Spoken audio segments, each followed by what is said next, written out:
magaalada muqdisho ee caasimada Soomaaliya waxaa saacadaha soo socda ka furmaya shir degdeg ah u dhaxeeyo golaha wadatashiga qaran oo ka kooban madaxda dawladda federaalka iyo kuwa dawlad goboleedyada dalka kaas oo looga hadlayo xaaladaha taagan gaar ahaan madmadowga soo kala dhaxgalay labada dhinac shirkan oo ah mid degdeg ah isla markaana aan hore loo qorsheyn ayaa waxa isugu yeeray hogaamiyaasha maamul goboleedyada madaxweyne xasan sheekh maxamuud si ay uga wada hadlaan xaaladda taagan iyo khilaafka labada dhinac wararka ayaa sheegaya in shirka uu furmi doono maalinta biri ama ka hor inta uusan madaxweyne xasan sheekh u bixin caleemasaarka William Ruto oo dhacaya 13 bishan September shirka madasha wadatashiga qaran oo magaalada muqdisho ka dhici doonta labada maalmood oo soo socota 12 iyo 12 madaxweynaha runtii waa asaga u soo horeeyay ufuudii madaxweynayaasha dawlad goboleedyada si sharaf leh ayaana loo soo dhaweeyay oo aan rajaynayno dadka Soomaaliyeed ay aad u dhowrayaan natiijo wax ku ool ah iyo muwaafaqo inuu ku dhamaado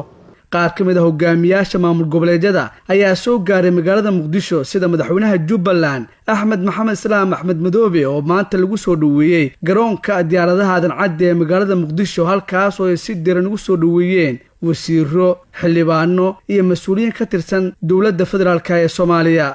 sidoo kale madaxda kale ee maamul goboleedyada ayaa la filayaa inay iyaguna saacadaha soo socda soo gaaraan muqdisho si ay uga qayb galaan shirka ka furmaya caasimada oo ku soo aaday xilli xasaasi ah isla markaana dalka ay ka jiraan xaalado amni iyo sidoo kale kuwa abaareed ilo wareedo lagu kalsoon yahay ayaa Shabeelle u sheegay in dhinacyadu ay ka wada hadli doonaan khilaafka ka taagan maaliyadda ee sababa in lagu kala kaco shirkii u dhaxeeyay wasaaradda maaliyadda dawladda federaalka iyo wasaaradaha maaliyadda dawlad goboleedyada oo toddobaadkii hore xiriirka u jiray dawladda dhexe sidoo kale waxaa shirka maamul goboleedyada lagu soo qaadi doonaa dagaalka al-shabaab gaar ahaan howlgallada haatan ka socda inta badan gobolada dalka iyo abaaraha siiba sidii loogu gurman lahaa dadka tabaaleysan ee ku dhaqan koonfurta iyo bartamaha Soomaaliya lama oga siday wax noqon doonaan balse doodaha miiska saaran ayaa ah kuwa adag iyadoo hore madaxweynuhu u booqday Baydhabo Dhuusamareeb iyo Garowe halkaas oo wada hadal kula soo yeeshay hogaamiyaasha koonfur galbeed Galmudug iyo Puntland si kastaba Soomaaliya ayaa waxa ka dhacay isbedel siyaasadeed kadib doorashadii 15 May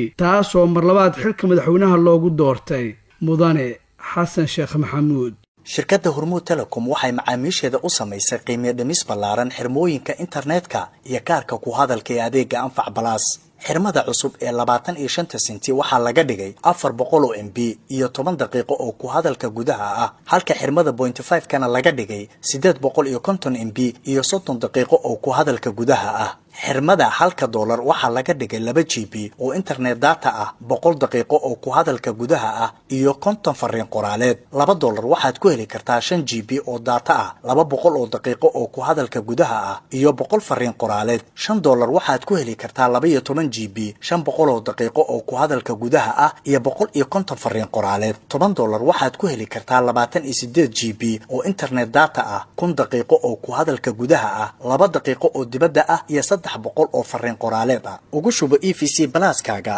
xidig 724 xidig nambarka xidig lacagta 4 gees ama kaarka ku hadalka xidig 126 4 gees kadibna raac tilmaamaha